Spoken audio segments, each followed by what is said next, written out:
ऐसी वीडियो रोज देखने के लिए आप मेरी वीडियो को लाइक करें, इस पे कमेंट करें और अपने दोस्तों के साथ शेयर करें। और हाँ, अगर आप इस चैनल पे नए हैं तो इसे सब्सक्राइब करना ना भूलें। यह कहानी है एक लड़की को देखा तो 1456 से आगे की कहानी। इसी तरह हाथ रखे हुए वह राजलक्ष्मी से पूछती है, क्या तुम्हें इसकी मूवमेंट पता चलने लगी है?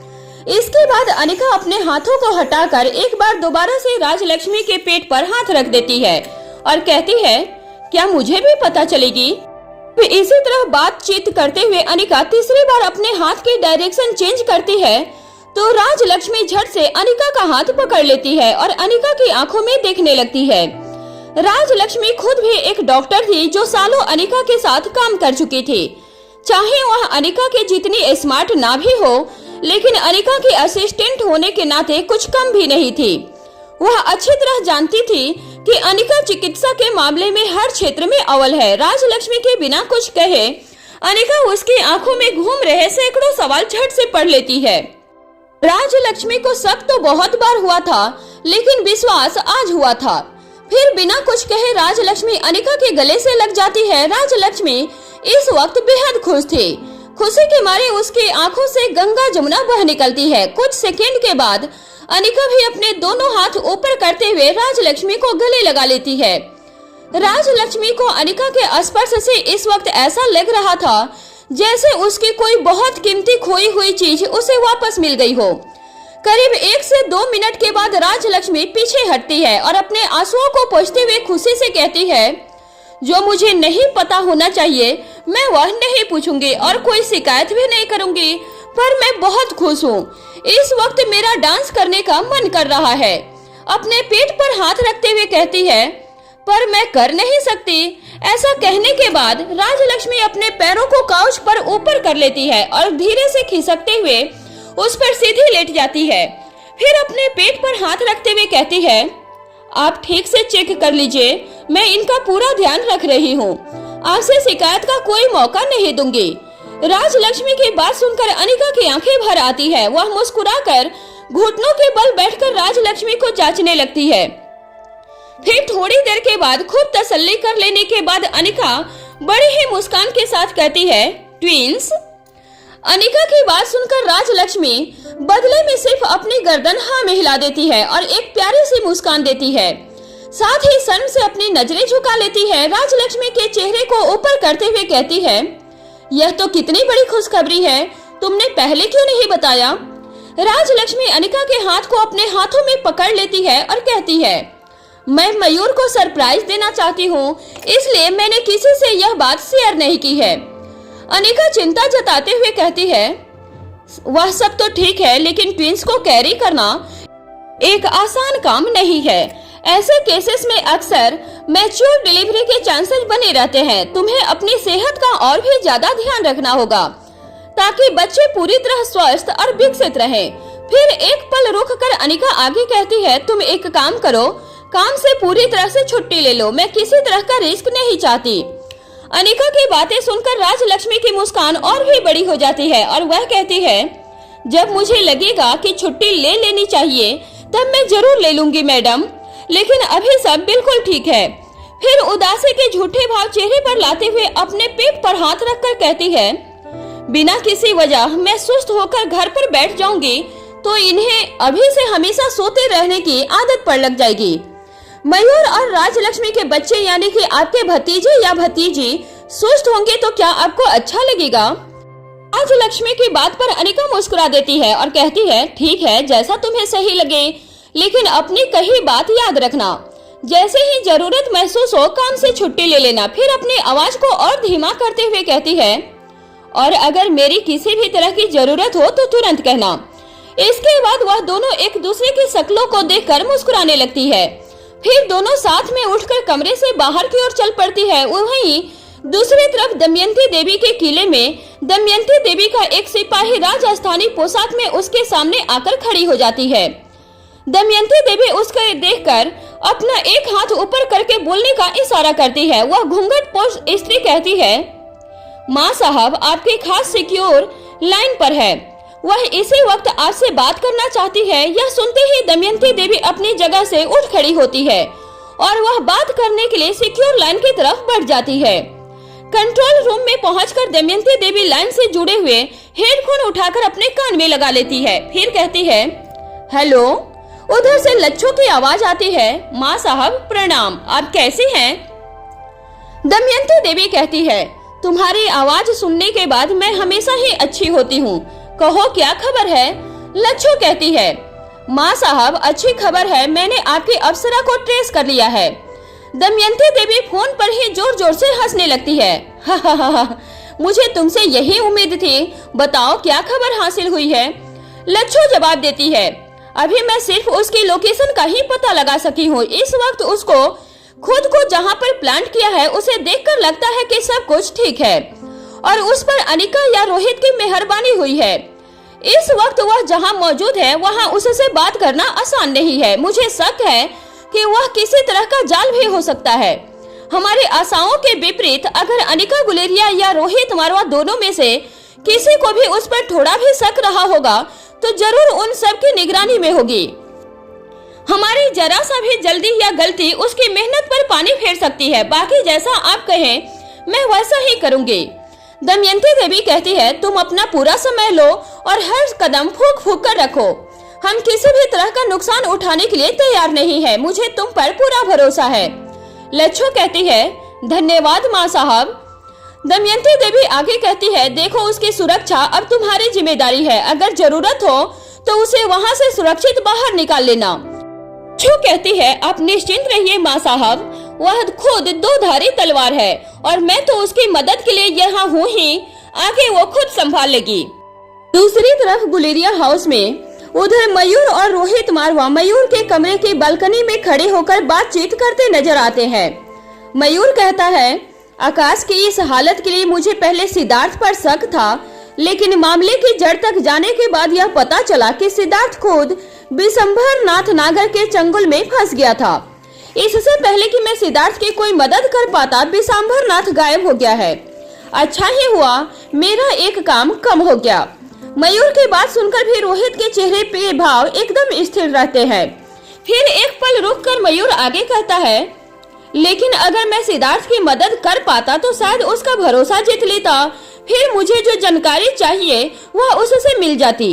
सिद्धार्थ उम्र में हम सभी से बड़ा है, लेकिन दुनियादारी के मामले में वह बहुत चतुर नहीं है।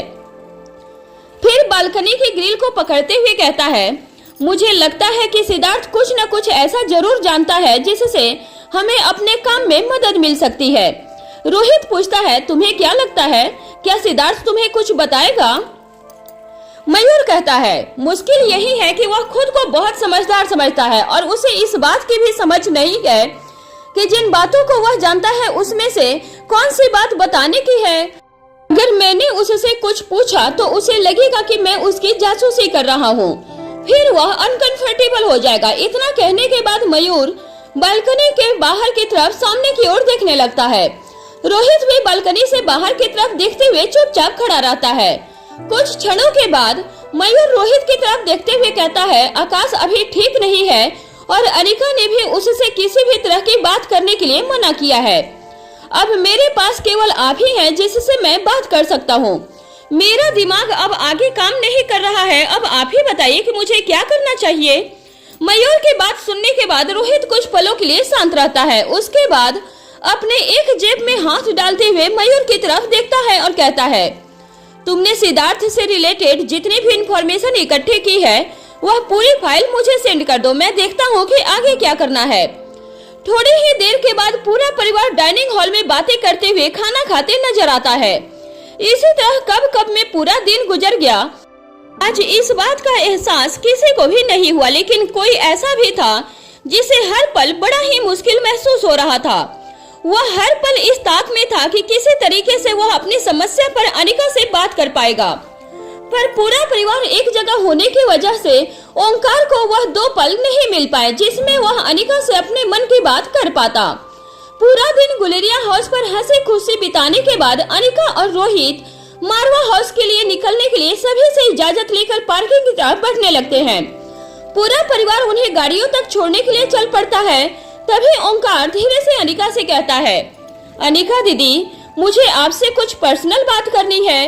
ओंकार की बात सुनकर अनिका अपने कदम पीछे कर लेती है और बाकी सभी लोगों से पीछे पीछे चलने लगती है। ओंकार भी उसके साथ साथ चलता है। वह मन ही मन सोचती है शायद ओंकार को पैसों की जरूरत होगी। वह कहती है, हाँ बताओ क्या कहना चाहते हो। ओंकार कहता है, मुझे आपको सारी बात डिटेल्स में बतानी है।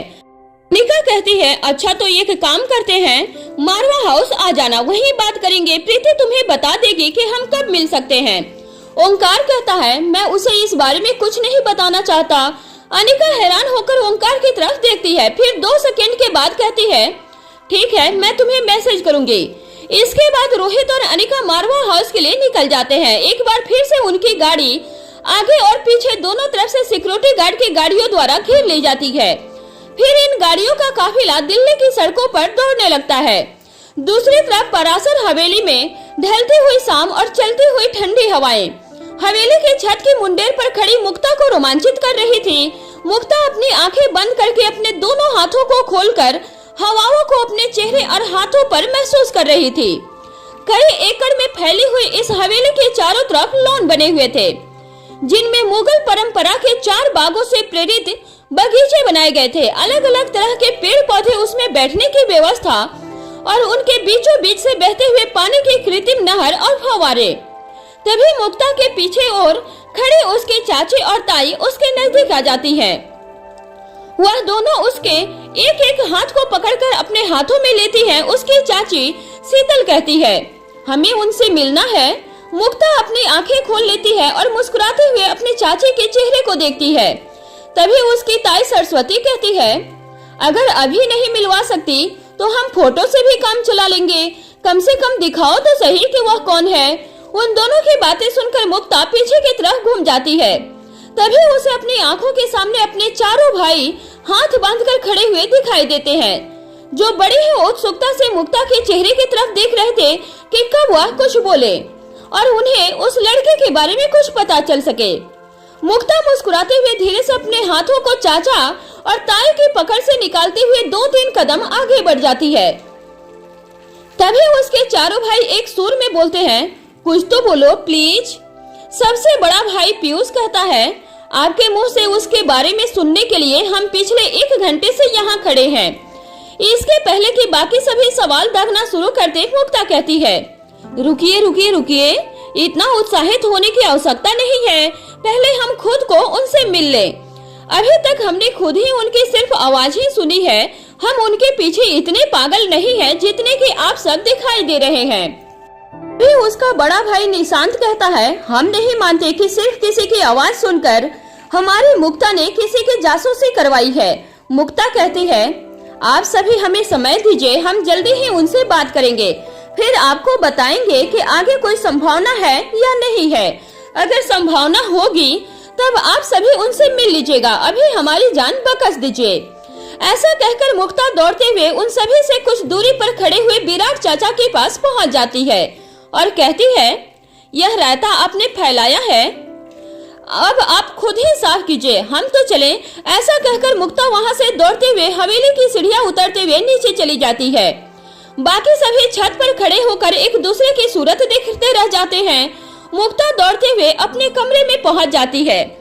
अपने कमरे के दरवाजे को बंद कर लेती है। यह कमरा इतना बड़ा था कि मध्यम वर्गीय एक पूरा परिवार इतनी जगह में आसानी से रह सकता था। कमरे के एक दीवार के पास बीचों बीच उसका बेड था, जिसका सिरहाना राजा महाराजा जैसी शैली में बनाया गया था। बारीक महीन सफेद कपड़ों से बनाए गए पर्दे बेड के ठीक ऊपर छत से नीचे की ओर लटक रहे थे।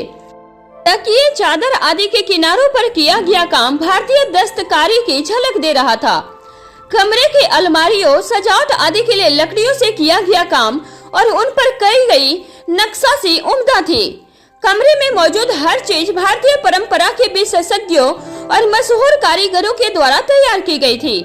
फिर मुक्ता अपने कमरे की एक दीवार के पास जाती है और वहां पर लगा हुआ एक पर्दा हटाती है। पर्दे के उस ओर शीशा पर लगा हुआ था। उसमें देखते हुए मुक्ता शीशे में दिखाई दे रहे अपने प्रतिबिंब की तरफ उंगली करते हुए खुद से कहती है, क्या हमें उनसे बात करनी चाहिए?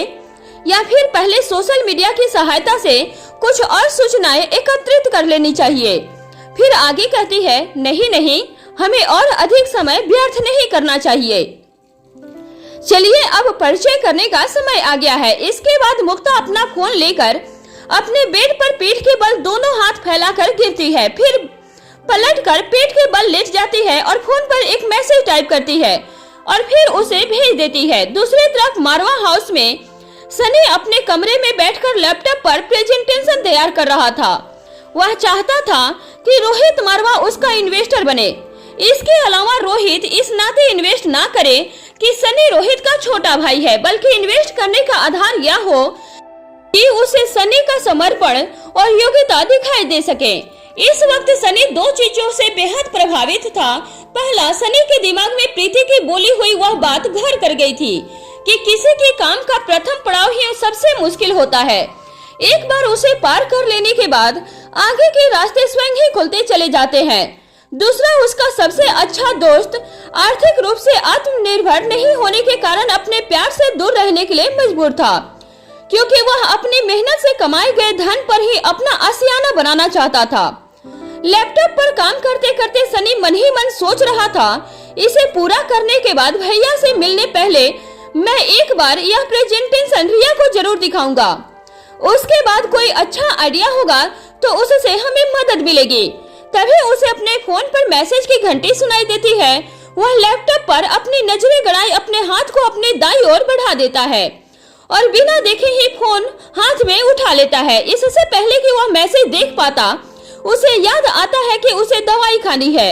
वह अपना फोन वापस रखकर अपनी जगह से खड़ा हो जाता है और स्टडी टेबल की दराज से दवाई निकालते हुए मन ही मन सोचता है, रोहित के सामने प्रेजेंटेशन देने से पहले एक बार उसे और ओंकार को मिल लेना चाहिए। सनी दवाई खाने के बाद ओंकार को फोन करने के लिए अपना फोन उठाता है। तभी उसे स्क्रीन पर अननोन नंबर से मैसेज दिखाई देता है। सनी मैसेज पढ़ता है जिसमें लिखा था, अगर हम सही हैं तो आप सनी मारवा हैं। मैसेज पढ़ने के बाद सनी पहले उसे इग्नोर करने के बारे में सोचता है, लेकिन तभी कुछ सोचकर वह मैसेज का जवाब देता है, हम मतलब कौन कौन। इसके बाद सनी फिर से कुछ सोचने लगता है। कुछ देर के बाद वह ओंकार से बात करने के लिए जैसे ही नंबर डायल करने वाला था, तभी एक बार फिर से स्क्रीन पर मैसेज फ्लैश होता है। इस बार जवाब आया था, हम मतलब मुक्ता परासर। सनी मैसेज देखकर कुछ परेशान होता है, क्योंकि यह मैसेज बार बार उसकी सोच में दखल अंदाजी कर रहे थे, लेकिन इस बार फिर ना चाहकर भी मैसेज का जवाब लिख देता है। मुक्ता और परासर यानी कि दो लोग, क्या मैं आप दोनों को जानता हूँ? जितनी तेजी से सनी ने मैसेज किया था उतनी ही तेजी से जवाब आता है, हम दो नहीं एक ही है, हमारा नाम मुक्ता परासर है। सनी के दिमाग में एक साथ कई सारे विचार घूमने लगते हैं। क्या इस नाम की कोई लड़की मेरे साथ स्कूल में पढ़ती थी? क्या यह किसी मीडिया से है? इसे मेरा नंबर कहाँ से मिला? क्या यह रोहित भैया से मिलने के लिए मेरी सिफारिश करना चाहती है? फिर सनी खुद से ही कहता है, इतना सोचने से अच्छा है कि पूछ लिया जाए। वैसे भी डॉक्टर प्रीति ने कहा है कि अपने दिमाग पर कम जोर डालो, नहीं तो 5 की जगह 10 भूल जाओगे। फिर वह आगे अनुमान लगाता है कि हो सकता है कि यह उन्हीं बीते 5 सालों का कोई पहलू हो। क्या पता यह वही लड़की हो जिसने मुझे रिजेक्ट किया था। अगर ऐसा है तो एक बार मैं इसे अच्छा सबक सिखाऊंगा। सनी ओंकार से बात करना भूल जाता है और जाकर सोफे पर बैठ जाता है। फिर जवाब लिखता है, मुझसे क्या चाहती हो? जवाब आता है, बात करना और आपको जानना। सनी जवाब देता है, क्या अब तक नहीं जान पाई? सनी का जवाब पढ़कर मुक्ता हैरान रह जाती है। दूसरी तरफ परासर हवेली में सनी का मैसेज पढ़कर मुक्ता अपनी जगह पर बैठ जाती है और अपने फोन को इस तरह हैरानी से देखती है जैसे कि कोई नई तरह की वस्तु देख ली हो। फोन के मैसेज को पढ़कर वह इस कदर आश्चर्यचकित थी जैसे कि वह मंदिर में चोरी कर रही हो और तभी किसी मूर्ति के अंदर से आवाज सुनाई दी हो। वह मन ही मन सोचती है, इन्हें कैसे पता कि हम इनके बारे में मालूमात हासिल करने की कोशिश कर रहे हैं। आज तक कभी ऐसा नहीं हुआ कि विराट चाचा के काम पर उंगली उठाई जा सके। वह अपने काम में उत्तम है। पहले कभी उनके द्वारा किए गए काम की भनक किसी को भी नहीं हुई थी। फिर मुक्ता अपनी तर्जनी उंगली और अंगूठे से अपनी ठोड़ी को पकड़ते हुए अपनी आंखों को छोटा करके कुछ सोचती है। फिर कहती है, मुक्ता, इससे पहले विराट चाचा का कभी मारवा परिवार से पाला नहीं पड़ा था। अगर उन्हें इस बात की जानकारी है तो यह मारवा परिवार के स्तर को शोभा देता है। मुक्ता के चेहरे पर मुस्कान आ जाती है। वह कुछ सोचती है और उसके बाद मैसेज का जवाब लिखती है। नहीं, आपके बारे में जितना जानना चाहिए हम अभी तक नहीं जान पाए हैं। हम आपसे मिलना चाहते हैं। क्या हम दोनों दोस्त बन सकते हैं? उधर मारवा हाउस में बैठा सनी लगातार अपने फोन को इधर से उधर घूर रहा था, मानो उसके सामने कोई अपराधी बैठा हो और उसका बस चले तो एक घुस्से में उसे चकनाचूर कर दे। जब कुछ मिनटों तक कोई मैसेज नहीं आता है तो वह बेसब्र होने लगता है। इससे पहले कि वह अपने फोन के साथ कुछ कर बैठता, फोन पर मैसेज आने की घंटी सुनाई देती है। सनी अपना पूरा मूड बनाकर बैठा था कि वह उसे ऐसा जवाब देगा, वह उसे हमेशा याद रखेगी। घंटे की आवाज सुनकर सनी ने फटाफट मैसेज खोला और उसे पढ़ डाला। मैसेज पढ़ने के बाद सनी के चेहरे पर बड़ी सी मुस्कान आ जाती है, जैसे कि आज उसे अपना पूरा बदला लेने का मौका मिल गया हो। वह फटाफट से मैसेज लिखता है, मुझे नहीं मिलना, मैं बहुत व्यस्त हूँ, मेरे पास तुम्हारे लिए बिल्कुल भी टाइम नहीं है। फिर सोचता है यह जवाब ठीक नहीं होगा। वह मैसेज को मिटा देता है और फिर से लिखता है, मुझे तुमसे मिलने की ना कोई इच्छा है और ना ही कोई जरूरत, मैं तुम्हें बिल्कुल भी पसंद नहीं करता। यह लिखने के बाद फिर से मुस्कुराता है और सोचता है, अब यह हुआ टिट फॉर टैट। उसे यह मैसेज पढ़कर ऐसा झटका लगेगा कि दोबारा से किसी प्यार करने वाले को बेइज्जत करने से पहले 100 बार सोचेगी। फिर जैसे ही सेंड पर उंगली रखने ही वाला होता है तभी उसे ख्याल आता है, उसने मेरे सबके सामने बेइज्जती की, क्या उसे अकेले में रिजेक्ट करके मेरा बदला पूरा हो जाएगा? नहीं सनी मारवा, बिल्कुल भी नहीं, कुछ और सोचो। फिर खुद को आदेश देते हुए कहता है, तुम्हें कुछ और सोचना ही पड़ेगा। अपनी जगह से खड़े होकर कमरे में घूमते हुए अपने फोन को अपने हाथ में लेकर उसे दूसरे हाथ पर टैप करते हुए सोचने लगता है कि क्या जवाब दिया जाए। फिर अचानक से उसके चेहरे पर मुस्कान दिखाई देने लगती है और वह जवाब लिखता है, आई एम सॉरी, मैं अभी बहुत बिजी हूँ, बाद में बात करता हूँ। फिर वह जोर जोर से खुद से ही बोलता है, अब वह मिलने के लिए गिड़गिड़ाएगी तब आएगा मजा। अगर उसे मना ही करना था तो अकेले में कर देती। उसने सनी मारवा को सबके सामने ह्यूमिलेट किया। प्यार करने वाले के साथ ऐसा बर्ताव, इसका भुगतान उसे करना ही चाहिए। मैं भी रोहित भैया की तरह औरतों की बहुत इज्जत करता हूँ, लेकिन इसका मतलब यह नहीं कि हर गलत को बर्दाश्त किया जाए। वहाँ पर जब परासर हवेली में मुक्ता सनी का मैसेज पढ़ती है तो उसके चेहरे पर उदासी छा जाती है। फिर वह खुद को ही समझाते हुए कहती है, जब वह आपको जानते ही नहीं तो मिलने के लिए इतनी आसानी से हाँ कहने का सवाल ही पैदा नहीं होता। फिर दूसरे ही पल खुद को मनाते हुए कहती है, कोई बात नहीं मुक्ता, हम इंतजार करेंगे और यो बात नहीं बने तो हम मिलने का इंतजाम भी करेंगे। यहाँ सनी जब भी ओंकार और प्रीति के साथ में देखता था तो उसे अंदर ही अंदर ख्वाहिश होती थी कि काश उसका भी कोई ऐसा ही प्यारा सा जोड़ीदार होता। वह प्रीति के साथ हमेशा देवर भाभी वाली नोकझोंक में लगा रहता था। साथ ही वह प्रीति को लेकर देवर की तरह काफी प्रोटेक्टिव भी था। आखिर प्रीति ने उसकी जान जो बचाई थी। उसके अलावा अंदर ही अंदर वह प्रीति का बहुत आदर भी करता था। वह चाहता था कि उसकी पार्टनर भी ऐसी ही हो जो प्रीति की तरह अपने पार्टनर के मुश्किल वक्त में उसके साथ खड़ी रहे, जरूरत के वक्त उसका हौसला बने।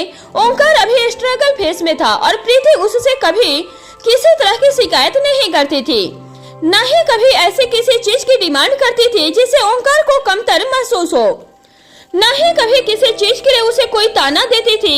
हर मुश्किल वक्त पर साथ और अच्छी सलाह दोनों ही प्रीति के पास पाई जाती थी। वह ओंकार को बहुत ही भाग्यशाली मानता था कि उसे एक अच्छी और सच्ची पार्टनर मिली है। इन सब के साथ ही दिल के दरवाजे पर दस्तक देती मुक्ता की वास्तविकता से बिल्कुल अनजान सनी अपने लिए प्रीति जैसी सीरत वाली एक अच्छे पार्टनर की तलाश में था। दूसरी तरफ मल्होत्रा हाउस में दिन ढल चुका था। रात की खामोशी हर तरफ फैलने लगी थी। अंधेरा हो चुका था। लक्ष्य श्वेता को मल्होत्रा हाउस तक छोड़ने के लिए उसके साथ आता है। दरअसल दिन के समय जब श्वेता का रोना छूट जाता है तब लक्ष्य उसे फार्मेसी में अकेला छोड़ देना ठीक नहीं समझता। तब लक्ष्य ने बड़े ही प्यार से आदेश देते हुए श्वेता से कहा, अब आप मेरे साथ चल रही हैं। अब श्वेता उसे सवाल भरी आंखों से देखी तो लक्ष्य ने जवाब दिया, मुझे भूख लगी है और फार्मेसी दिखाने के बाद क्या खाने के लिए भी नहीं पूछोगी। रोने के बाद श्वेता का मन वैसे भी बेहद शांत हो गया था। वह बिना किसी सवाल जवाब या बहस के चुपचाप अपनी जगह से खड़ी हुई और लक्ष्य के साथ चल पड़ी। लक्ष्य को अंदेशा था कि उसके फार्मेसी से लौट जाने के बाद कहीं श्वेता दोबारा से रोना न शुरू कर दे। वह कभी भी श्वेता के आंसुओं की वजह बनना नहीं चाहता था। उसका मानना था लड़कियां एक बार रोना शुरू करने के बाद हाल फिलहाल में रोना बंद नहीं करती। थोड़ी थोड़ी देर के बाद उसे बीती घटना के बारे में सोचकर एक एक दो दो दिन रोते हुए निकाल देती है। इसलिए वह मन ही मन खुद से कहता है, मैं नहीं चाहता कि मेरे होने के बावजूद मेरे प्यार की आंखों में आंसू आ जाएं। लक्ष्य चाहता था कि श्वेता हर हाल में खुश रहे और अगर वह आंसू बहाने भी लगे तो कम से कम लक्ष्य उसे अपनी बाहों का सहारा देने के लिए मौजूद रहे। वहीं श्वेता की मनोस्थिति कुछ और ही थी। लड़कों के विपरीत लड़कियां अक्सर शरीर और व्यवहार से कमजोर दिखाई देती हैं, लेकिन मानसिक स्तर पर वह उतनी ही ज्यादा मजबूत होती हैं। एक बार तय कर लेने के बाद वह कितने भी दर्द से गुजर सकती हैं। श्वेता तय कर चुकी थी कि जब तक अनिका दीदी हाँ नहीं करेगी तब तक वह लक्ष्य के समक्ष अपना प्रेम स्वीकार नहीं करेगी, चाहे इसके लिए अब उसे कितना भी मानसिक पीड़ा से गुजरना पड़े। लक्ष्य श्वेता को साथ में लेकर उसकी मन पसंदीदा जगह लंच के लिए लेकर जाता है और फिर इसी तरह साथ में वक्त बिताते हुए वह पूरी शाम भी बिता चुके थे। उन दोनों में से किसी को भी इस बात का एहसास नहीं हुआ कि वह दोनों एक दूसरे के साथ आज का पूरा दिन बिता चुके थे। जिस गाड़ी में लक्ष्य और श्वेता मौजूद थे उसके ड्राइविंग सीट पर लक्ष्य खुद बैठा हुआ था और श्वेता उसके साथ में पैसेंजर सीट पर बैठी हुई थी। मल्होत्रा हाउस के बाहर मुख्य दरवाजे पर पहुंचने के बाद लक्ष्य अपनी गाड़ी से बाहर आता है और श्वेता के लिए दरवाजा खोलता है। फिर अपना हाथ आगे करके श्वेता को बाहर निकलने में मदद करता है। लक्ष्य के इशारे पर उसके सभी सिक्योरिटी गार्ड मुख्य दरवाजे पर ही रुक जाते हैं। बाहर के दरवाजे से अंदर के दरवाजे तक पहुंचने के लिए उन्हें लॉन के बीचों बीच बने हुए पैदल पाथ पर होते हुए आगे बढ़ना था। इसके बाद वह श्वेता के साथ अंदर की तरफ चल पड़ता है। तभी श्वेता कहती है, क्या आप मम्मी से मिलना चाहते हैं? लक्ष्य जवाब देता है, नहीं नहीं। श्वेता मुस्कुराकर आगे कहती है, तब फिर आप लौट जाइए, मैं खुद चली जाऊंगी। लक्ष्य भी मुस्कुराकर कहता है, अभी भी आप खुद ही चल रही हैं, मैं बस आपको आपके घर के दरवाजे तक छोड़ दूं, उसके बाद लौट जाऊंगा। श्वेता लक्ष्य के हाजिर जवाबी पर मुस्कुराकर अपना चेहरा नीचे कर लेती है। उसे खुद भी लक्ष्य से दूर होने का काफी जोर पड़ रहा था। वह अपने कदमों की रफ्तार एकदम धीमी कर लेती है और आहिस्ता आहिस्ता आगे बढ़ने लगती है। लक्ष्य उसके साथ साथ चलने लगता है। चलते हुए बार बार लक्ष्य का मन कर रहा था कि वह श्वेता को गले लगा ले और फिर बाय कहे। लक्ष्य किसी तरह अपनी भावनाओं पर नियंत्रण रखता है। यहाँ श्वेता को यह तो समझ आ रहा था कि वह लक्ष्य को छोड़ना नहीं चाहती थी, लेकिन लक्ष्य से चाहती क्या है वह यह समझ नहीं पा रही थी। लक्ष्य श्वेता से पूछता है, कल मैं तुम्हें लेने कितने बजे आऊं? श्वेता जवाब देती है, मैं आपको सुबह ही मैसेज कर दूंगी। लक्ष्य फिर पूछता है, आप अपनी अनिका दीदी से लास्ट कब मिली थी? श्वेता जवाब देती है, अभी 1 हफ्ता पूरा ही हुआ होगा। लक्ष्य पूछता है, क्या कल वह भी अस्पताल में होंगी? अब तक लक्ष्य और श्वेता घर के दरवाजे तक पहुंच गए थे। श्वेता लक्ष्य के बात सुनकर अपनी जगह पर रुक जाती है और उसकी आंखों में देखकर कहती है, मुझे नहीं लगता कि वह वहाँ होगी। मैंने आपको बताया था कि वह अपनी याददाश्त के साथ पुराना चिकित्सीय ज्ञान को भी खो चुकी है। लक्ष्य कुछ नहीं कहता। वह अपने दोनों हाथ पीछे की तरफ करके उसे बांध कर खड़ा हो जाता है और सिर्फ श्वेता की ओर देखता जाता है। श्वेता मुस्कुराती है और कहती है, क्या आप चाहते हैं कि मैं उन्हें आने के लिए कहूँ? एक बार लक्ष्य मुस्कुरा देता है। श्वेता को अपना जवाब मिल जाता है। फिर वह लक्ष्य से कहती है, मैं डॉक्टर प्रीति से कहूंगी कि वह किसी न किसी बहाने से अनिका दीदी को अपने साथ लेकर आए। इतना कहने के बाद वह पूछती है, क्या अब आप ठीक हैं? तभी लक्ष्य श्वेता से कहता है, आपकी पलकों पर कुछ लगा है, आंखें बंद कीजिए। श्वेता आंखें बंद कर लेती है। लक्ष्य श्वेता की तरफ झुककर उसके माथे पर चूम लेता है और फिर उसके कान में कहता है, बाय, सुबह मिलते हैं।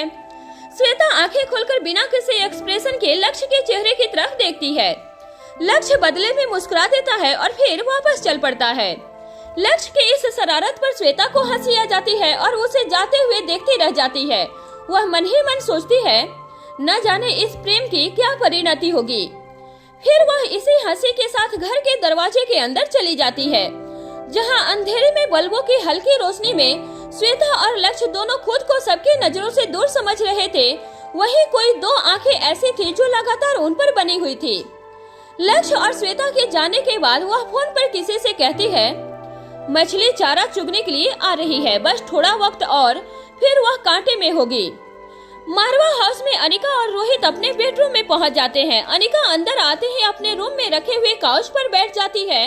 वह अपनी आंखें बंद कर लेती है। उसकी भौवें चढ़ी हुई नजर आती है। उसके बाद अनिका अपना एक हाथ अपनी गर्दन पर रख लेती है। रोहित दरवाजा बंद करके जैसे ही पीछे मुड़ता है तो अनिका को देखकर समझ जाता है कि वह थकावन महसूस कर रही है। वह अनिका के इस आदत से अच्छी तरह से परिचित था। जब तक वह अपना काम खत्म नहीं कर लेती तब तक उसके चेहरे पर थकावट का निशान नहीं आने देती, लेकिन काम खत्म होने के बाद उसे अपनी थकावट का ऐसा असर होता था कि उसे बात बात पर गुस्सा आने लगता था। रोहित धीरे से काउच के पीछे की तरफ जाकर खड़ा हो जाता है, फिर मुस्कुराकर धीरे से अपनी उंगलियां अनिका की गर्दन पर रख देता है और फिर अपने हाथों के अंगूठे से उसके गर्दन के पीछे धीरे धीरे मसाज देना शुरू करता है। रोहित के हाथ रखते ही अनिका की भौवें सामान्य हो जाती है और चेहरे पर हल्की सी मुस्कान आ जाती है। गर्दन के बाद रोहित के हाथ कंधों पर मसाज देना शुरू करते हैं। अनिका हर बीतते हुए सेकेंड के साथ आराम महसूस करने लगती है। रोहित के स्पर्श से उसे सुख का एहसास होने लगता है। शरीर के साथ साथ उसका दिमाग भी काफी शांत हो जाता है। कंधों के बाद कमर से ऊपर के हिस्से पर रोहित धीरे धीरे मसाज देना शुरू करता है। इस वक्त अनिका का पूरा ध्यान रोहित की उंगलियों पर था। उसका दिमाग शब्द और विचार शून्य हो गया था। कुछ ही देर के बाद जब वह पूरी तरह सामान्य महसूस करने लगती है तो धीरे से अपना हाथ रोहित के हाथ पर रखकर उसे रोक लेती है और फिर आंखें खोलती है।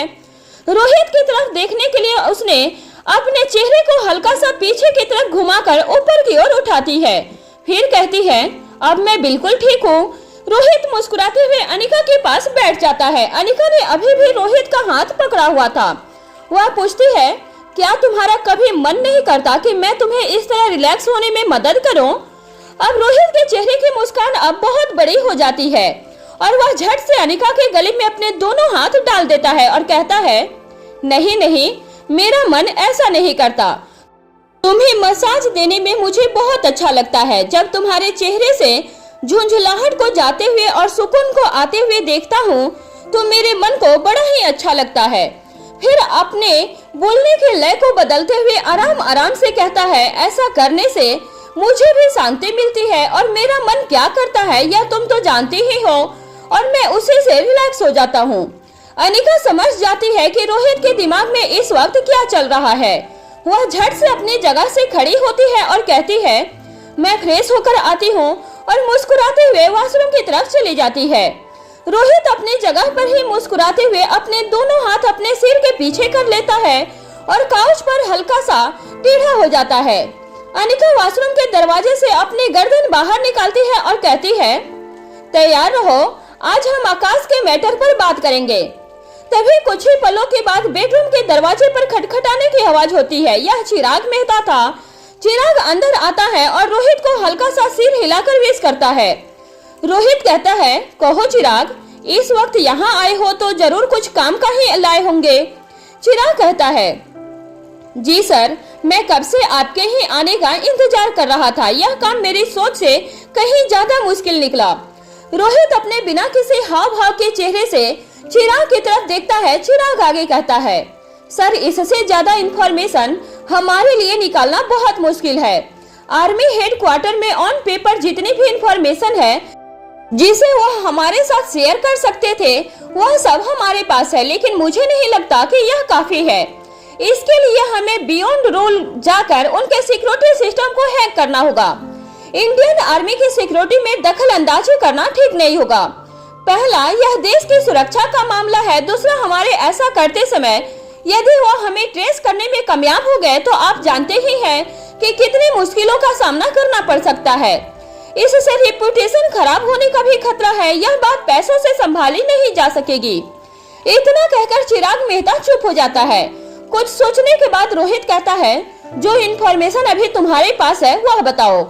रोहित के ऐसा कहने के बाद चिराग मेहता सारी वह बात सुनाता है, जिसके बाद रोहित के सामने रखी हुई टेबल पर फाइल रखते हुए कहता है, सर, इसमें से एक फाइल में उनके जन्म से लेकर आर्मी तक पहुंचने तक की सारी इन्फॉर्मेशन है और दूसरी में बिजनेस डिटेल्स है।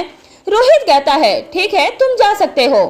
चिराग गुड नाइट सर कहकर वहां से चला जाता है। जैसे ही रोहित उस फाइल को हाथ में उठाता है तभी अनिका बाहर आ जाती है। रोहित अनिका की तरफ देखते हुए कहता है, यह काम अब तुम्हें खुद ही करना होगा। फाइल अनिका की तरफ बढ़ाते हुए कहता है, इससे तुम्हें कुछ मदद मिल जाएगी। अनिका अपने हाथ में पकड़े हुए टॉवल को एक तरफ रख देती है और उस फाइल को अपने हाथ में लेने के बाद रोहित के पास ही बैठ जाती है। वह एक एक करके सभी पेज पलटना शुरू कर देती है। पूरी फाइल को देख लेने के बाद कहती है, इसमें साफ साफ लिखा है कि उसने आर्मी ज्वाइन की है, उसे चोट लगी है और उसे मेडिकल लीव भी मिली है। लेकिन अब वह एक रिटायर्ड आर्मी मैन है जिसका जिक्र कहीं भी नहीं है। कहीं पर भी एक भी लाइन ऐसी नहीं है जिसका यह मतलब निकाला जा सके कि उसे आर्मी से बाहर कर दिया गया है। अनिका कहती है, हम चाहे इसे किसी भी एंगल से देख ले, लेकिन कुछ तो ऐसा जरूर है जो छिपा हुआ है, पर क्यों, इसका पता लगाना जरूरी है। फिर रोहित कहता है, यह इन्फॉर्मेशन जो कि अधूरी है, हमारी टीम ने बेस्ट एफर्ट डालकर हासिल की गई है। लक्ष्य की मेडिकल लीव के बाद भी कोई भी इन्फॉर्मेशन हमारे पास नहीं है।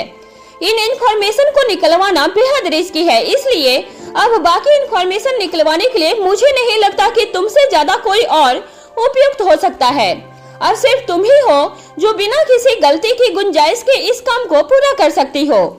फिर एक पल रुक कर आगे कहता है, और हाँ, उसके बिजनेस की भी पूरी विस्तृत जानकारी इस दूसरी फाइल में है जो यह दिखाती है कि अब वह एक सिर्फ बिजनेसमैन है।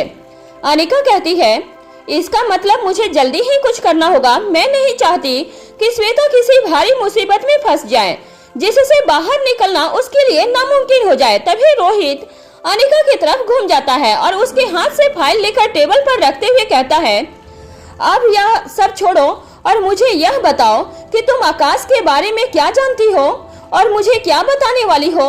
लेकिन उससे पहले मैं यह जानना चाहता हूँ कि जिसे तुमने सबके सामने पेश किया है वह कौन है और उसकी इतनी बुरी हालत कैसे हुई। अगर उस एक्सीडेंट में आकाश मारा जा चुका है तो तुम अब यह सब क्यों कर रही हो। अब तो श्रेया भी ठीक हो चुकी है, उसके लिए भी आकाश को जिंदा करने के नाटक की कोई जरूरत नहीं है। फिर एक पल रुक कर आगे कहता है, मुझे पूरा विश्वास है कि तुम यह सब कर रही हो तो कोई न कोई बड़ी वजह जरूर होगी। लेकिन फिक्र की बात यह है कि इस नकली आकाश से श्रेया के सम्मान को भी खतरा हो सकता है। अनिका मजाक करते हुए कहती है, मेरी दोस्त की तुम्हें कुछ ज्यादा ही चिंता है। अनिका के मुंह से ऐसी बात सुनकर रोहित सुन रह जाता है। उसने कभी ख्वाब में भी नहीं सोचा था कि अनिका किसी दूसरी लड़की का नाम लेकर उस पर छींटाकशी कर सकती है। इस तरह के शब्द सुनकर रोहित के चेहरे के हाव भाव बदल जाते हैं। वह कुछ कहने की कोशिश करता है लेकिन उसकी जीभ लड़खड़ाने लगती है। रोहित की ऐसी हालत देखकर अनिका की हंसी छूट जाती है। अनिका को इस तरह हंसते हुए देखकर वह समझ जाता है कि अनिका जानबूझकर शरारतें कर रही है। रोहित अपनी जगह से उठता है और मुस्कुराते हुए अनिका की तरफ बढ़ता है। इससे पहले कि अनिका अपनी जगह से उठकर अपना बचाव कर पाती, वह अनिका को उसकी शरारत का सबक देने के लिए अपनी दोनों बाहों में उठा लेता है। फिर उसे लेकर बेड पर पहुंच जाता है। अनिका को बिस्तर पर लेटाने के बाद उसे अपनी दोनों बाहों के बीच लॉक कर लेता है ताकि अनिका अपनी जगह से हिल न सके। अनिका भी उससे बाहर निकलने की कोशिश नहीं करती, वह मुस्कुराते हुए सिर्फ रोहित के चेहरे की तरफ देखती है। फिर रोहित किसी मासूम बच्चे की तरह चेहरा नीचे करके अपनी आंखों को ऊपर चढ़ाकर अनिका की तरफ देखते हुए छोटे बच्चे की तरह ही कहता है, मैं तुम्हारी दोस्त की नहीं, मैं अपने दोस्त के बेबी बच्चों की चिंता कर रहा हूँ। उसकी गैर मौजूदगी में उसके परिवार की सुरक्षा की जिम्मेदारी हमारी भी बनती है। इतना कहने के बाद वह अपनी निगाहें नीचे कर लेता है। रोहित के चेहरे पर इस तरह की मायूसी देखकर अनिका रोहित की बाहों के बीच में यूं ही बिस्तर पर लेटे हुए उसका चेहरा अपने दोनों हाथों में ले लेती है। जब रोहित अपनी निगाहें उठाता है तो अनिका का कलेजा धक रह जाता है। उसने बिल्कुल भी नहीं सोचा था कि उसके मजाक में कही गई बात रोहित को इस हद तक तकलीफ पहुंचा सकती है। रोहित की आंखों से आंसू छलक आए थे। इससे पहले कि अनिका कुछ प्रतिक्रिया दे पाती, रोहित झट से अपना सिर अनिका के सीने पर रख लेता है।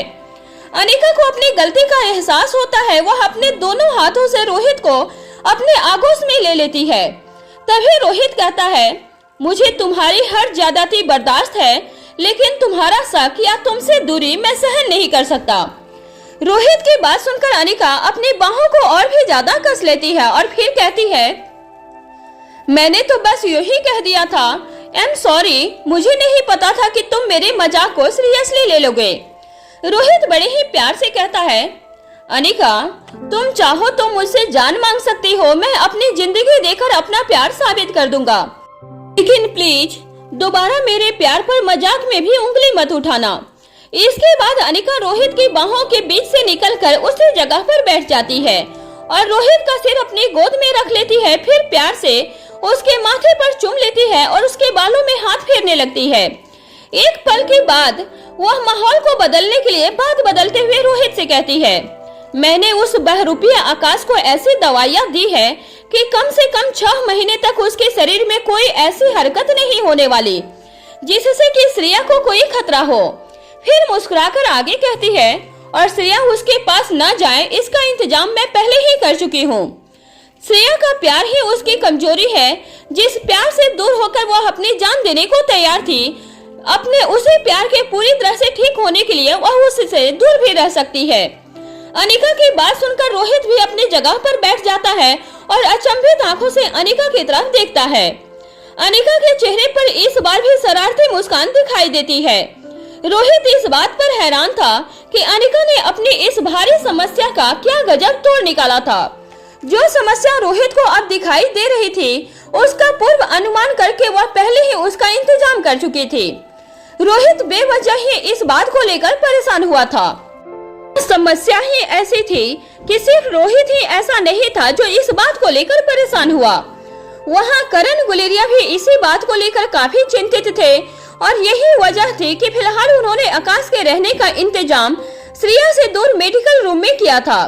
इसके अलावा मेडिकल रूम में हर वक्त के लिए नर्स को अपॉइंट कर दिया गया था ताकि श्रेया उसके साथ ज्यादा देर तक अकेले वक्त ना बिता सके। इसके बाद अनिका कहती है, मेरे रहते हुए तुम्हें इस बारे में चिंता करने की बिल्कुल भी जरूरत नहीं है। फिलहाल मैंने इंतजाम कर दिया है, लेकिन इसके बाद भी किसी तरह की समस्या की आशंका होगी तो उसका भी बंदोबस्त कर दिया जाएगा। वैसे भी आज नहीं तो कल हम आकाश को ढूंढ ही लेंगे। फिर एक पल रुक कर आगे कहती है, तुम सही ही कहते हो। अगर आकाश के परिवार को कोई भी नुकसान पहुंचा तो उसके वापस आने के बाद हमें भी उसे जवाब देना होगा। फिर हम उसे क्या जवाब देंगे कि उसकी बीवी और बच्चों को हमने जानबूझकर मुसीबत में धकेल दिया। फिर कुछ सोचकर मुस्कुराते हुए कहती है, वैसे भी भाई भाभी के रिश्ते से पहले मेरे लिए श्रेया की दोस्ती का रिश्ता है जो मुझे इन सब रिश्तों से पहले मिला है। तुम्हारी फिक्र बिल्कुल सही है, उनकी सुरक्षा हमारी जिम्मेदारी है। वैसे भी श्रेया काफी भोली है। उसके इसी भोलेपन का फायदा अक्सर लोगों ने उठाया है और इसी वजह से श्रेया ने बेहद तकलीफों का सामना भी किया है, लेकिन इस बार नहीं करेगी। अब रोहित पूछता है, तुम्हारा मतलब है कि आकाश जिंदा है?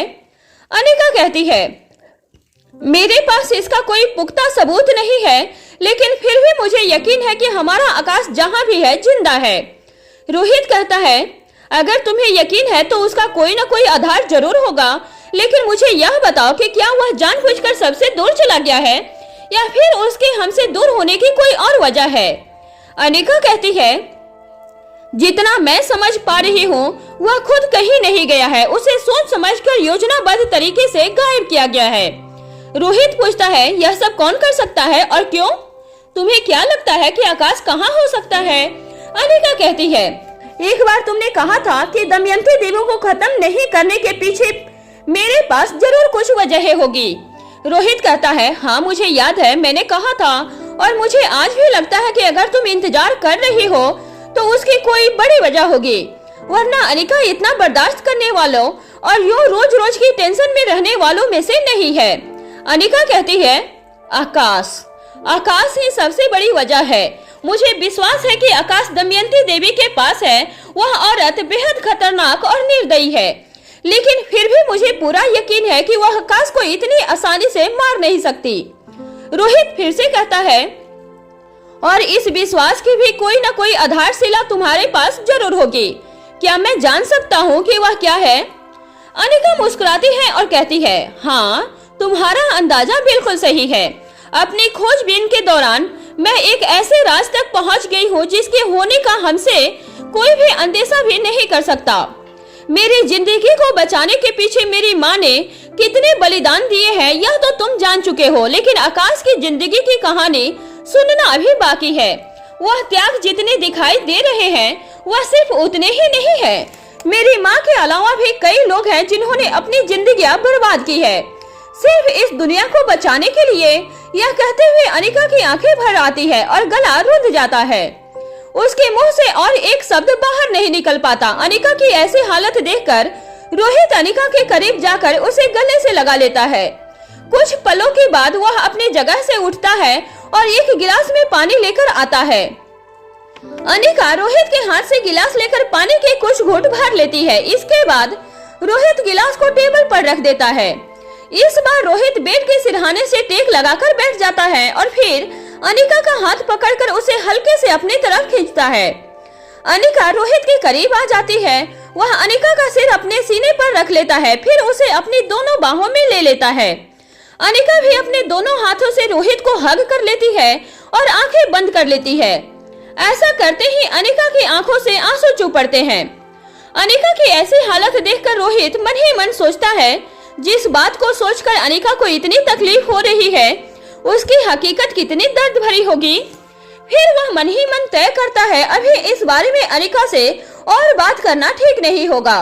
जब वह ठीक महसूस करेगी तब खुद ही इस बारे में बता देगी। कुछ देर के बाद बात को बदलते हुए वह अनिका से कहता है, अच्छा यह बताओ कि यह आकाश कौन है और तुम्हें कहां से मिला? जिसका अंतिम संस्कार किया था वह कौन था? हमारा आकाश कब से गायब है? इससे पहले कि अनिका आगे कुछ कहती तभी दरवाजे पर खटखटाने की आवाज सुनाई देती है। आवाज सुनकर अनिका रोहित से अलग हो जाती है और दरवाजा खोलने के लिए बेड से उतरने की कोशिश करती है। तभी रोहित अनिका को रुकने का इशारा करता है, स्वयं जाकर दरवाजा खोलता है। दरवाजा खोलकर जब वह सामने देखता है तो कौटिल्य अपने हाथ में लैपटॉप लिए खड़ा था। अगले दिन वह अपने प्रोग्राम को लेकर तैयारियों में बिजी होने वाला था, इसीलिए इस काम को वह अभी निपटा लेना चाहता था। रोहित को सामने देखकर कौटिल्य झिझकते हुए कहता है, आई एम सॉरी सर, इस वक्त डिस्टर्ब करना अच्छा नहीं लगता, लेकिन अनिका मैडम ने आज ही इसकी रिपोर्ट देने के लिए कहा था, बस इसीलिए मैं इस वक्त यहाँ पर आ गया हूँ। कौटिल्य की आवाज सुनते ही अनिका बिस्तर से उतरकर नीचे खड़ी हो जाती है। रोहित मुड़कर अनिका की तरफ देखता है। अनिका अपनी पलकें झपकाकर इशारा करती है। रोहित वापस कौटिल्य की तरफ देखते हुए कहता है, कोई बात नहीं, तुम अंदर आ जाओ। इसके बाद रोहित मुड़कर अंदर आ जाता है और उसके पीछे पीछे कौटिल्य भी आ जाता है। अनिका कौटिल्य को बैठने के लिए इशारा करती है। कौटिल्य सोफे पर बैठ जाता है और सामने रखी टेबल पर अपना लैपटॉप रखकर उसे खोल देता है। गुलेरिया हाउस से लौटने के बाद अब तक रोहित को चेंज करने का भी वक्त नहीं मिला था। रोहित अनिका को मैं अभी आता हूँ का इशारा करने के बाद वहाँ से चेंजिंग रूम में चला जाता है। कौटिल्य कहता है, जिस तरह की टेक्नोलॉजी वह इस्तेमाल कर रही है उससे साफ पता चलता है कि कोई बड़ा हैकर उसकी मदद कर रहा है। उसके लैपटॉप में जो सॉफ्टवेयर है वह सामान्यतः कंपनियों द्वारा ग्राहकों को नहीं दिया जाता है। यह सॉफ्टवेयर खास तौर पर डिजाइन किया गया है, या फिर हम यह भी कह सकते हैं कि तैयार करवाया गया है। कुछ पल रुककर कौटिल्य कहता है, हर साल विश्व के बड़े से बड़े हैकर हमारे ग्रुप को ज्वाइन करने के लिए अपनी बेहतरीन कोशिश करते हैं। इसके लिए वह अपना अच्छे से अच्छा प्रदर्शन करते हैं। उन सभी में से यूनिक हैकर से हमारे साथ जुड़ पाते हैं। जिनके सोचने और काम करने का तरीका एकदम अलग हो। वह दुनिया को बेस्ट बनाने के लिए कुछ अच्छा करना चाहते हैं। फिर अपने लैपटॉप के स्क्रीन पर डाटा दिखाते हुए लैपटॉप को अनिका की तरफ घुमा देता है और कहता है, पिछले 2 साल से किसी भी हैकर को हमारे ग्रुप में एंट्री नहीं मिली है। इस तरह का सॉफ्टवेयर तैयार करने की क्षमता मैंने अभी तक सिर्फ 3 ही लोगों में देखी है, जिनमें से 2 परसों से शुरू होने वाली मीटिंग में हमारे साथ होंगे। अगर उनमें से कोई भी इस तरह का सॉफ्टवेयर रिप्रेजेंट करता है तो हमें अपने काम में लीड मिल जाएगी। अनिका पूछती है, और तीसरा? कौटिल्य जवाब देता है, तीसरा मारा जा चुका है। मेरा मतलब है कि मारी जा चुकी है। अनिका पूछती है, यह बताओ कि क्या उस लैपटॉप से कुछ काम की जानकारी हासिल हुई? कौटिल्य जवाब देता है, बहुत कोशिश करने के बाद भी इतना ही पता लगाया जा सकता है कि उस लैपटॉप के जरिए उत्तर पूर्वी भारत में संपर्क साधने की कोशिश की गई है, किंतु उसकी सही लोकेशन ट्रेस नहीं हो पाई है। इसके अलावा उनकी बातचीत या उनके बातचीत के तरीके को भी ट्रेस नहीं किया जा सकता है। अनिका मुस्कुराकर कौटिल्य की तरफ देखते हुए कहती है, कौटिल्य, तुम यह सब बताकर मेरी समस्या कम कर रहे हो या बढ़ा रहे हो? कौटिल्य कहता है, आप चिंता मत कीजिए, बस मुझे थोड़ा सा वक्त चाहिए। उसके बाद सारी इंफॉर्मेशन हमारे पास होगी। इस सौम्या की वास्तविकता और उसके हर एक राज से पर्दा जरूर उठ जाएगा। मैंने उसके लैपटॉप में डिवाइस फिट कर दी है। इसके अलावा एक सॉफ्टवेयर भी डाउनलोड कर दिया है। अब जब भी वह उस लैपटॉप का इस्तेमाल करेगी तब हमें आसानी से यह पता चल जाएगा कि वह कहां और किससे बात कर रही है। साथ ही उसने क्या मैसेज भेजा है और कहां भेजा है, इसकी भी जानकारी हमें मिल जाएगी। मारवा हाउस की बाहरी सीमा से लगभग 500 मीटर की दूरी पर एक वाहन खड़ा था, जो बाहर से देखने में ट्रक किंतु अंदर से एक वैनिटी जैसा था। उसमें मौजूद एक लैपटॉप लेकर बैठी हुई स्त्री हर्षिता कहती है, मिल गया मिल गया मिल गया, इस बार मिल ही गया। हम कब से रोहित और अनिका का बेडरूम ढूंढ रहे हैं, फाइनली मिल गया। उनका कमरा यहाँ है। उसके ऐसा कहते ही दूसरा साथी झट से उसके लैपटॉप में झांकने लगता है। यह दूसरा व्यक्ति दमयंती देवी का खास आदमी योगेश था। लैपटॉप की स्क्रीन पर उस बेडरूम के दरवाजे पर खड़ा हुआ रोहित दिखाई देता है। जिस व्यक्ति से वह दरवाजे पर खड़ा होकर बात कर रहा था उसकी केवल पीठ दिखाई दे रही थी। यह पीठ वाला व्यक्ति ही कौटिल्य था, जिसका चेहरा स्क्रीन पर दिखाई नहीं दे रहा था। इसके बाद रोहित कौटिल्य को अंदर बुला लेता है और दरवाजा बंद कर देता है। ठीक इसी समय योगेश लैपटॉप पर काम कर रही हर्षिता से कहता है, इसे भी कमरे के अंदर भेजो, जरा देखो तो सही कि अंदर क्या चल रहा है। वह लड़की हर्षिता कहती है, इसे इस वक्त अंदर भेजना खतरे से खाली नहीं होगा। उनकी जरा सा भी निगाह पड़ गई तो सारा बना बनाया खेल बिगड़ जाएगा। सुबह से ही बिना कुछ खाए पिए हम यहाँ लैपटॉप पर जमे बैठे हैं। जरा सा भी जल्दबाजी से हमारी सारी मेहनत बेकार हो जाएगी। फिर माँ साहब हम में से किसी को नहीं छोड़ेंगे। हर्षिता की बात सुनकर योगेश कहता है, अच्छा ठीक है, तो एक काम करो, सुनने की कोशिश करो कि वह लोग क्या बातें कर रहे हैं। जिस चीज को योगेश अंदर भेजने की बात कर रहा था, इस वक्त वह एक ब्लैक शाइनिंग डोरमेट पायदान के आकार में थी। यही वह चीज थी जिसे मेज बनाकर नौकरों के बीच हड़कंप मचाया गया था। मिलाकर दमयंती देवी ने अपने विविध काय को लंच कर दिया था। पहले स्तर पर वह इसका इस्तेमाल सिर्फ जासूसी के लिए करना चाहती थी। हर्षिता कहती है, ठीक है, मैं कोशिश करती हूँ। फिर वह डोरमेट को धीरे से खिसकाते हुए दरवाजे के नीचे स्थिर करने की कोशिश करती है, लेकिन नाकामयाब हो जाती है। फिर योगेश की तरफ देखे हर्षिता कहती है, इस कमरे के दरवाजे साउंड प्रूफ है, इसमें से किसी भी तरह की आवाज बाहर नहीं निकल सकती। और यह समझने वाली बात है कि जिससे आवाज बाहर नहीं आ सकती, उसके नीचे से होकर विविध काय अंदर कैसे जा सकेगा। अपनी नजर लैपटॉप से हटाकर वह लड़की योगेश की तरफ देखते हुए कहती है, दरवाजे के नीचे इतनी सी भी जगह नहीं है। लड़की की बात सुनकर योगेश गुस्से से अपना एक हाथ ट्रक की दीवार पर दे मारता है। वहां से पलटकर 2 कदम दूर जाता है। अब योगेश एक हाथ अपनी कमर पर और दूसरा मूंछों पर आ जाता है। कुछ सोचने के बाद वह कहता है, तो अब हम क्या कर सकते हैं? वह लड़की हर्षिता कहती है, अगर हम किसी तरह से इसकी बालकनी पर पहुंच जाएं, तो संभव है कि उनकी बातों को सुन पाएंगे। योगेश कहता है, इसमें तो काफी देर लगेगी। हर्षिता जवाब देती है, सिर्फ देर ही नहीं लगेगी, बल्कि यह भी कहना मुश्किल है कि हम आसानी से वहां पहुंच पाएंगे या नहीं पहुंच पाएंगे। योगेश पूछता है, क्या यह काम विविधकाय के लिए मुश्किल है? हर्षिता जवाब देती है, यह विविधकाय के लिए मुश्किल नहीं है, हमारे लिए मुश्किल है, क्योंकि पूरा का पूरा मारवा हाउस एक जैसा दिखाई देता है। बालकनी की तरफ से प्रवेश करना और भी ज्यादा मुश्किल साबित होने वाला है। योगेश कहता है, विविधकाय को ऑटोमेटिक मोड में डालने के बाद वह वहां आसानी से पहुंच सकता है। हर्षिता जवाब देती है, ऑटोमेटिक मोड में डालने के बाद हमारे पकड़े जाने की संभावना भी उतनी ही अधिक होगी। अभी इसे स्वचालन की शक्ति देना अपने पैरों पर कुल्हाड़ी मारने जैसा होगा। योगेश कहता है, अच्छा ठीक है, तुम्हें जो सही लगता है वह करो। इधर कौटिल्य आगे कहता है, इतना ही नहीं, अगर उससे भी कोई कांटेक्ट करने की कोशिश करेगा तो हमें उसके बारे में भी आसानी से पता चल जाएगा। हम हमारे हिस्से का काम कर चुके हैं, बस थोड़ा सा सब्र रखकर दुश्मन की अगली चाल का इंतजार करना होगा। जैसे ही वह एक कदम चलेगा, हमें उसके मोहर की जानकारी मिलना शुरू हो जाएगी। ठीक इसी वक्त रोहित चेंज करके उन दोनों के पास लौट आता है।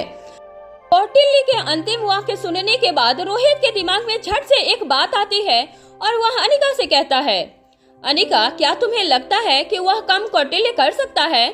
उस काम की जिम्मेदारी इसे दी जा सकती है? अनिका रोहित के चेहरे की तरफ देखने लगती है, फिर 2 पल के लिए खामोश रह जाती है। कौटिल्य सारी बातों से अनजान अनिका और रोहित दोनों के चेहरे की ओर ताकने लगता है।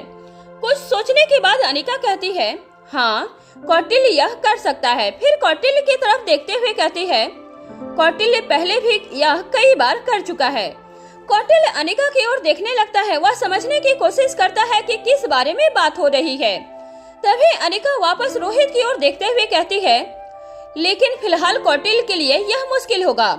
इसकी पहली वजह यह है कि मैं उस कौटिल्य के साथ मौजूद रहना चाहती हूँ, क्योंकि एक से भले 2। इस मामले में हम किसी भी तरह की चूक के लिए तैयार नहीं हैं। और इससे संबंधित दूसरी बात यह है कि आगे आने वाले कुछ दिनों तक वह काफी बिजी रहने वाला है। तुम्हें याद ही होगा, हमारे सिक्योरिटी साइबर ग्रुप का मीटिंग प्रोग्राम परसों से ही शुरू होने जा रहा है और उसकी सारी जिम्मेदारी कौटिल्य के कंधों पर ही है। फिर कौटिल्य की तरफ देखकर कहती है, और इसीलिए कौटिल्य इस जरूरी मुद्दे पर बात करने के लिए रात में ही यहाँ आ गया है, ताकि कल का दिन वह अपनी बाकी की तैयारियों के लिए सुरक्षित रख सके। इसके बाद अनिका और रोहित दोनों कौटिल्य की तरफ देखते हैं। इस वक्त कौटिल्य का माथा सिकड़ा हुआ दिखाई दे रहा था, आंखें कुछ बड़ी हो गई थी। उसके चेहरे पर प्रश्न चिन्ह नजर आ रहे थे। वह समझने की कोशिश कर रहा था कि मामला क्या है। तभी रोहित मुस्कुराकर कहता है, बस कुछ खास नहीं, तुम्हारे लिए हैंगिंग का छोटा सा काम है। कौटिल्य रोहित की बात के बदले में अपनी गर्दन दाएं से बाएं और बाएं से दाएं हिला देता है। वह अच्छी तरह जानता था कि अगर रोहित को किसी काम को करने की जिम्मेदारी कौटिल्य को देने का ख्याल आया है, तो इसका मतलब है कि उसका एक्सपर्ट नीरज संगवान उस काम को नहीं कर सकता, जिसका दूसरा मतलब यह था कि वह छोटा सा हैंगिंग का काम बेहद मुश्किल होने वाला है। ठीक इसी वक्त तक विविधकाय पायदान के ही आकृति में दीवारों से होते हुए रोहित अनिका के रूम की बालकनी तक पहुंच जाता है। रात के समय बल्बों के मध्यम प्रकाश में विविधकाय का किसी पर भी ध्यान नहीं गया था। वह बड़ी ही आसानी से दीवार पर चढ़ गया, बिल्कुल उसी तरह जैसे जोंक जमीन पर चलती है, जो आगे की ओर तो बढ़ती है लेकिन उसका शरीर उठता या गिरता हुआ दिखाई नहीं देता। लेकिन विविधकाय की गति जोंक की तरह धीमी नहीं थी। उसकी गति को जरूरत के हिसाब से कम या ज्यादा किया जा सकता था। यहाँ जैसे ही कौटिल्य कुछ बोलना शुरू करता है, वैसे ही वहाँ वेनिटी में मौजूद एक्सपर्ट हर्षिता और युगराज अपने कानों पर हेडफोन लगाकर ध्यान से सुनने लगते हैं। उन्हें कौटिल्य की आवाज सुनाई देती है। कौटिल्य पूछता है, क्या मैं जान सकता हूँ कि यह किस बारे में है? तभी रोहित कौटिल्य के पास आ जाता है और उसके कंधे पर हाथ रखते हुए कहता है, बता देंगे, यह भी बात बता देंगे। बिना जाने काम कैसे करोगे? लेकिन अभी अपनी मीटिंग पर फोकस करो, उसके बाद हम साथ में बैठकर इस काम को करेंगे। इसके बाद कौटिल्य अपनी जगह से खड़ा हो जाता है और वह कहता है, अब मुझे चलना चाहिए। ऐसा कहकर वह अपना लैपटॉप बंद कर देता है और वहां से उठकर दरवाजे से बाहर निकल जाता है। दरवाजे पर पहुंचते ही वह रुक जाता है। जब कुछ सेकंड तक वह अपनी जगह पर ही खड़ा रहता है तब रोहित बाहर की तरफ आते हुए पूछता है, क्या हुआ कौटिल, क्या तुम कुछ भूल रहे हो? कौटिल अपने चेहरे पर उलझन के भाव लाते हुए कहता है, अभी जब मैं आया था तो यहाँ पर एक काले रंग का चमकदार और नायाब सा पायदान था, लेकिन अब वह यहाँ नहीं है। कौटिल्य की बात सुनकर रोहित भी असमंजस में पड़ जाता है। वैसे तो पायदान जैसी चीज का होना या नहीं होना कोई मूल्यवान बात नहीं थी, लेकिन सवाल यह था कि रोहित के कमरे के बाहर इस तरह का कोई भी पायदान कभी भी नहीं रखा जाता था। पूरे घर में कहीं पर भी काले, लाल और भूरे रंग के पायदानों का इस्तेमाल नहीं किया जाता था। अनिका अंदर से ही यह बातें सुन भी रही थी और इस पर विचार भी कर रही थी।